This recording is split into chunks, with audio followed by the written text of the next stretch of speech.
We hope you enjoy The Magicians, Hoshi no Michi, The Shinobi of Starlight, by Rachel Lawson.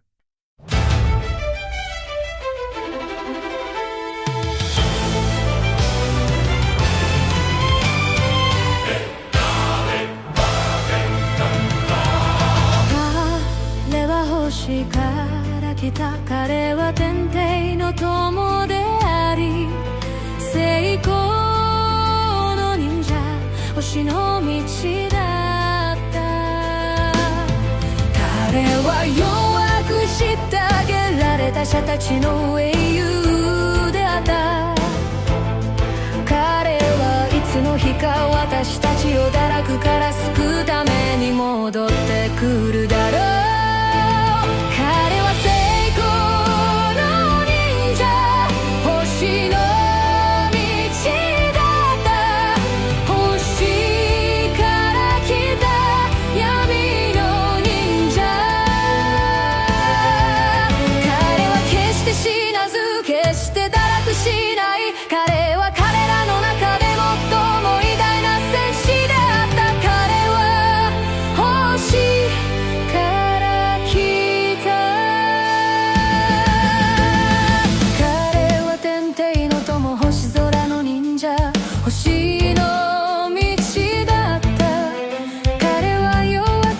虐げられたものの英雄だった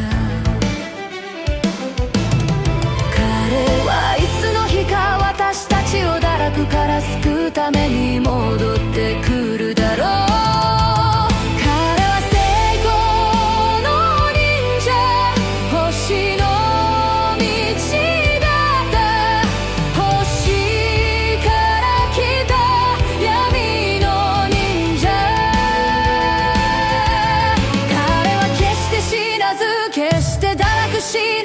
彼は彼らの中で最も偉大な戦士であった彼は星から来た彼は天帝の友星空の忍者星の道だった彼は弱き者虐げられたものの英雄だった彼はいつの日か私たちを堕落から救うために戻ってくるだろう彼は星空の忍者星の道だった星から来た闇の忍者彼は決して死なず決して落ちることはない彼は最強の戦士だった彼は天道の忍者星の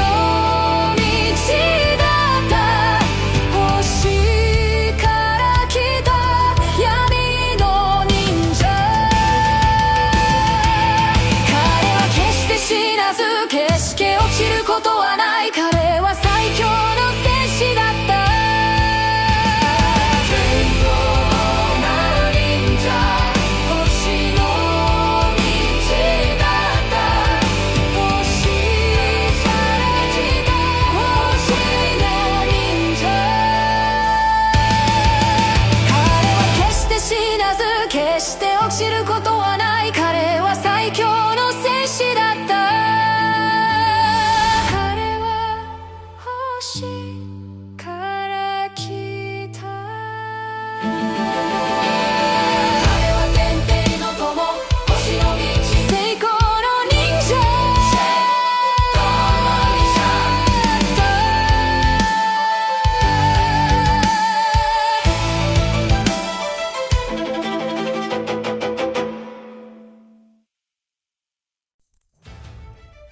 Sapphirus was in Japan on a routine assignment as a political envoy, a guest of the government.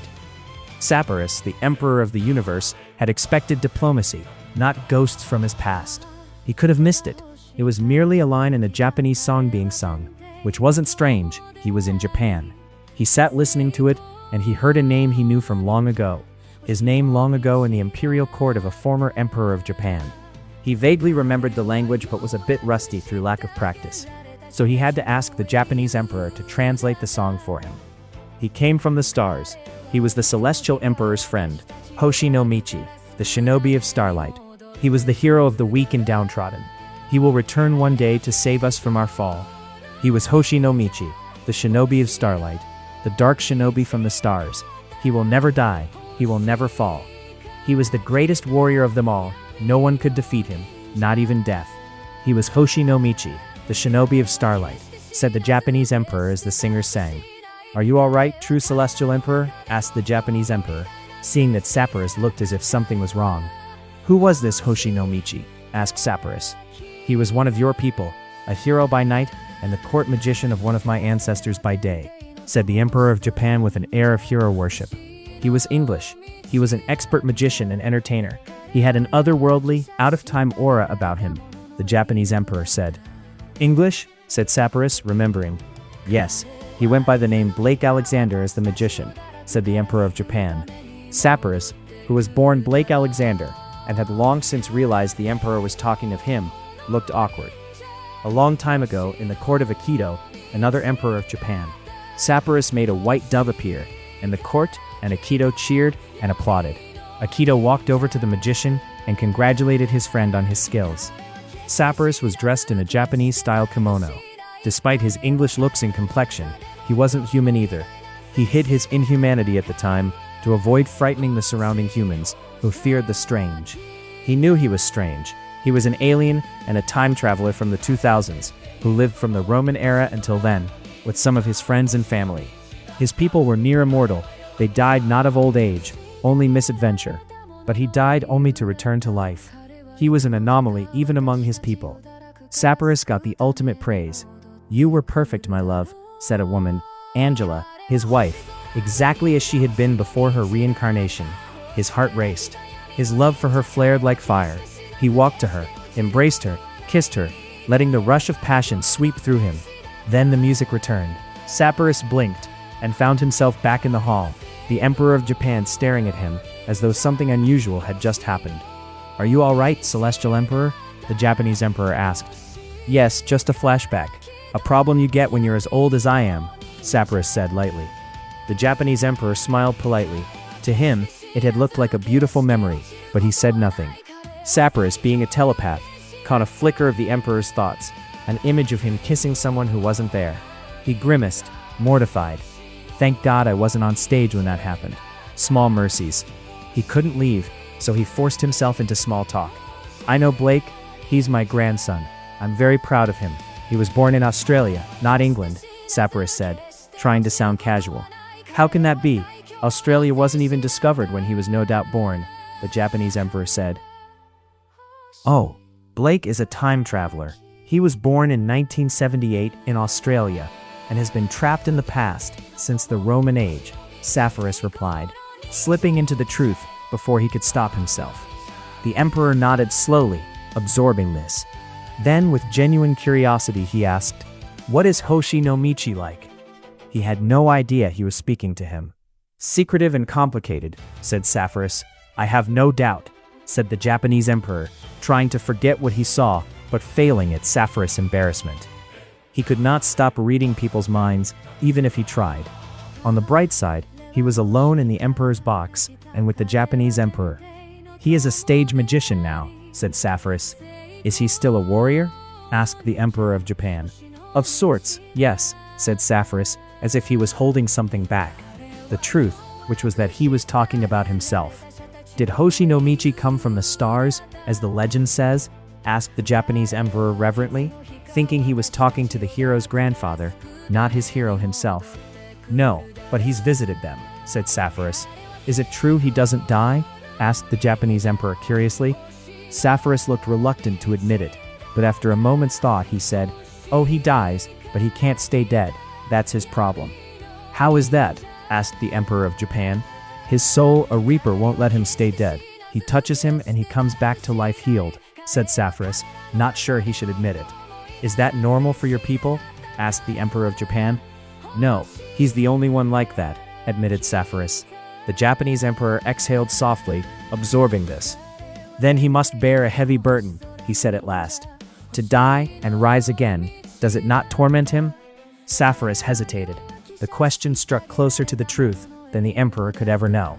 It depends on the death, he said quietly. Some are harder to come back from than others. The emperor nodded slowly, moved by the weight in Sapphirus's voice, mistaking it for the grief of a grandfather, not the confession of the man himself. The Japanese emperor sighed and said to Sapphirus, "I have to give up our pleasant conversation, Celestial Emperor. I see it is time for me to make a speech. We can talk later." "A pleasure," Sapphirus said, nodding his head to his fellow emperor. The hall was still humming with the last echoes of the song on Sapphirus's past life. The Japanese emperor stood to address the audience, his voice warm and steady. Sapphirus remained beside him, outwardly calm, though the memory of Angela's kiss still lingered like a phantom touch. Then something shifted. A mind in the crowd tightened like a fist, a single thought sharpened into murderous intent. Sapphirus felt it before the sound came, a spike of cold purpose. Crack! The gunshot split the air. Sapphirus moved, before the emperor even flinched. Centuries of instinct, training, and reflex took over. He stepped directly into the bullet's path. The impact threw him backward. He hit the floor hard. Gasps erupted. Guards surged. The assassin was tackled. The hall dissolved into chaos. The Japanese emperor dropped to his knees beside him. "Sapphirus? No?" Sapphirus didn't respond. His body lay still, eyes closed, blood spreading across his chest. For a moment, the emperor believed the legend had died in front of him. Then the air around Sapphirus shimmered with a faint, impossible glow, as if he had been healed by an invisible hand. His fingers twitched, his chest rose, the wound sealed itself as though time rewound. He opened his eyes and winked. The Japanese emperor's breath caught. Awe, fear, reverence, all of it flickered across his face. You truly are." The Japanese emperor swallowed. Hoshi no Michi. Sapphirus sat up slowly, brushing dust from his jacket. Then he said, "Well, that was unpleasant." The Japanese emperor bowed his head, his voice trembling with sincerity. "I will never betray your secret. Not to anyone. Not ever." Sapphirus smiled, a small, grateful, tired smile, and said, "Thank you. Legends are easier to manage than reality." The Emperor of Japan nodded and vowed, "Then the legend will remain." The assassin was quickly subdued, a political agitator whose cause would be forgotten long before the legend he tried to disrupt. In the days that followed, the two emperors found themselves drawn into an unlikely friendship, one mortal, one eternal, bound by a secret older than nations. The Japanese emperor kept his vow, guarding Sapphirus's truth with the same devotion he gave his throne. And so the world continued believing in the myth of Hoshi no Michi, the Shinobi of Starlight, never knowing that the legend still walked among them, watching, protecting, and quietly shaping the fate of those who sang his name.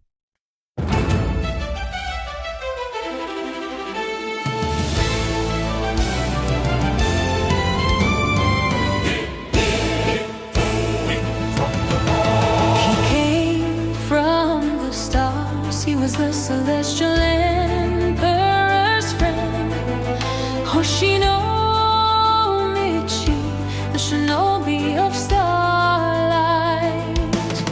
He was the hero of the weekend, downtrodden. He will return one day to save us from our fall. He was Hoshi no Michi, the Shinobi of Starlight, the dark Shinobi from the stars. He will never die, he will never fall. He was the greatest warrior of them all. He was the greatest warrior of them all. He came from the stars. He was the celestial emperor's friend. Hoshi no Michi, the Shinobi of Starlight. He was the hero of the weekend, downtrodden. He will return one day to save us from our fall. He was Hoshi no Michi, the Shinobi of Starlight, the dark Shinobi from the stars.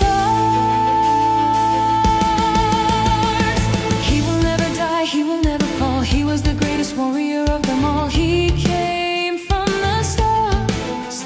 He was the celestial emperor's friend, Hoshi no Michi, the Shinobi of Starlight.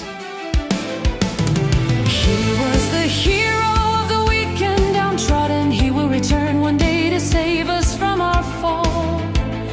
He was Hoshi no Michi, the Shinobi of Starlight, the dark Shinobi from the stars. He will never die, he will never fall. He was the greatest warrior of them all. He was the greatest warrior of them all. He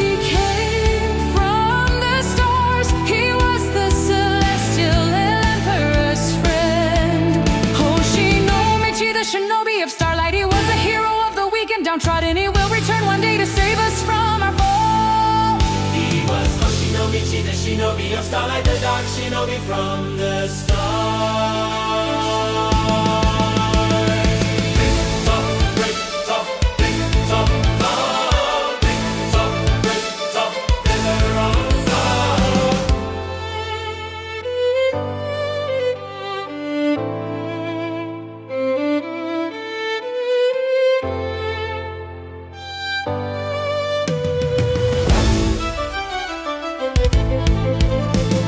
He came from the stars, he was the celestial emperor's friend, Hoshi No Michi, the Shinobi of Starlight. He was the hero of the weak and downtrodden. He will return one day to save us from our fall.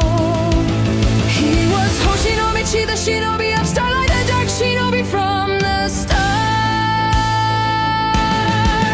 He will never die, he will never fall. He was the greatest warrior of them all. He was the greatest warrior of them all. He came from the stars. He was the celestial emperor's friend, Hoshi No Michi, the Shinobi of Starlight. He was the hero of the weak and downtrodden. He will return one day to save us from our fall. He was Hoshi No Michi, the Shinobi of Starlight, the dark Shinobi from the stars.